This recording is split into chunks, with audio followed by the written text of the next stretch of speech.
ఈరోజు మా కాంటినెంటల్ హాస్పిటల్స్లో ఒక అద్భుతమైన రీసెర్చ్ స్టడీ మేము మీ అందరికీ వివరిస్తూ చెప్పాము. ఈ స్టడీ దేని కొరకంటే మనం ప్రజల్లో కోలన్ మరియు రెక్టల్ క్యాన్సరు మన భారతదేశంలో బాగా తీవ్రంగా పెరుగుతుంది.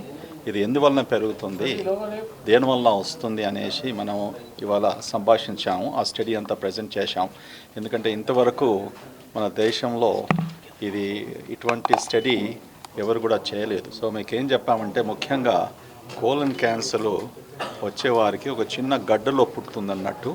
ఈ గడ్డలను మనం ముందే కనుక్కుంటే తీసేస్తే వ్యక్తుల్లో ఈ క్యాన్సర్ వచ్చే అవకాశం చాలా తగ్గిపోతుంది. ఇప్పుడు సుమారుగా భారతదేశంలో కొన్ని లక్షల మందికి కోలన్ రెక్టల్ క్యాన్సర్ ప్రతి సంవత్సరం వస్తుంది. అందులో చాలామంది మరణిస్తారు. ప్రపంచంతో కంపేర్ చేసుకున్నప్పటికీ అమెరికా లాంటి దేశంలో మన దేశంలో చాలా లేట్ స్టేజెస్లో కోలన్ రెక్టల్ క్యాన్సర్ డయాగ్నోస్ చేయబడుతుంది. దానివలన కాస్ట్ బాగా పెరుగుతాయి. ఎందుకంటే ఇది తప్పకుండా ఇది ఒక ప్రివెంటబుల్ క్యాన్సర్. మనం జాగ్రత్త పడితే ఇది తప్పకుండా ప్రివెంట్ చేయొచ్చు. అది ఈ స్టడీ ద్వారా మేము రుజువు చేశాం. ఇవన్నగా సుమారుగా 2000 మంది పేషెంట్స్లో ఈ స్క్రీనింగ్ కొలనాస్కోపీ అనే ప్రొసీజర్ చేసి వాళ్ళలో ఎంతమందిలో ఈ గడ్డలు ఉన్నాయి అనేసి మేము ఈరోజు మీ అందరితో కూడా వివరించి చూపించాము. అనగా మగవాళ్ళలో సుమారుగా 25%, 25.6%, అంటే ప్రతి 100 మంది పేషెంట్స్కి స్క్రీనింగ్ కొలనాస్కోపీ చేసినప్పటికీ సుమారుగా 25 నుంచి 26 మందికి గడ్డలు మేము చూసినప్పటికీ అవి తీసేసాం. సో ఈ పేషెంట్స్ అందరికి కూడా రేపు ఫ్యూచర్లో కోలన్ క్యాన్సర్ వచ్చే అవకాశం ఆల్మోస్ట్ క్లోజ్ టు 0% అవుతుంది. సో ఎంఫసిస్ ఏంటంటే colorectal cancer can be prevented by properly doing a screening colonoscopy procedure test. ఇది ఎవరికి చేయాలి?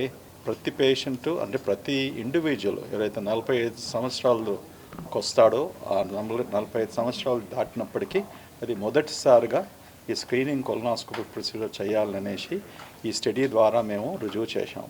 బయటి ప్రపంచాల్లో ఇది 25 ఏళ్ళ నుంచి ఆల్రెడీ ఇటువంటి స్టడీ మొదలుపెట్టి పేషెంట్స్లో ఈ ప్రాక్టీస్ అవలంబించారు. చేసినప్పటికీ మొదటిసారిగా ఒక ప్రివెన్షన్ టెస్ట్తో క్యాన్సర్ తగ్గించడం జరిగింది అనేసి అమెరికా నుంచి పబ్లిష్ చేశారు. మనం అందరం అదే చూస్తాం కదా. ఇవన్నీ చేసినప్పటికీ నిజంగా మన క్యాన్సర్ సంఖ్య తక్కువ అయిపోతుందా? ఆ స్టడీ ఆల్రెడీ అమెరికాతో వచ్చింది. 25 ఏళ్ళ వరకు మనకి ఇంతమందికి లక్షలాది పేషెంట్స్ చేసినందుకు మొదటిసారిగా ప్రపంచంలో కోలన్ క్యాన్సర్ మేము తగ్గించవచ్చు స్క్రీనింగ్ కొలనాస్కోపీ ద్వారా. మనం ఇంతమంది భారతదేశంలో 1.4 బిలియన్, అంటే 140 crores ప్రజలు ఉన్నప్పటికీ సో ఇటువంటి ప్రాక్టీసు మనం రూటీన్గా ఫాలో చేయనందుకు, ఎందుకంటే మన దగ్గర డేటా లేకుండే. సో ఈ డేటా ఇవాళ మేము మీ ముందు పెట్టాము. ఇదంతా ప్రజలకు కూడా అవగాహన కలవాలి.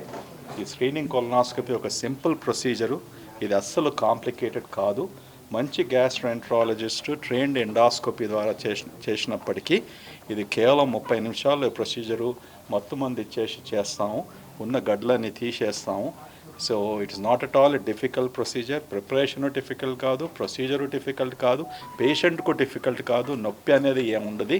అండ్ దాని ఖర్చు కూడా చాలా తక్కువ. ఇప్పుడు క్యాన్సర్ వచ్చినప్పటికీ ఎన్ని లక్షలు ఖర్చు పెడతాం. క్యాన్సర్ రాకుంటే ఒక స్క్రీనింగ్ ప్రొసీజర్ కొన్ని వేలలో మనం చేసుకోవచ్చు అనేసి ఇవాళ మీ అందరికి కూడా ఈ సందేశం అందజేశాం. Okay, I recommend everybody to follow this guidelines and wish you all well. Thank you.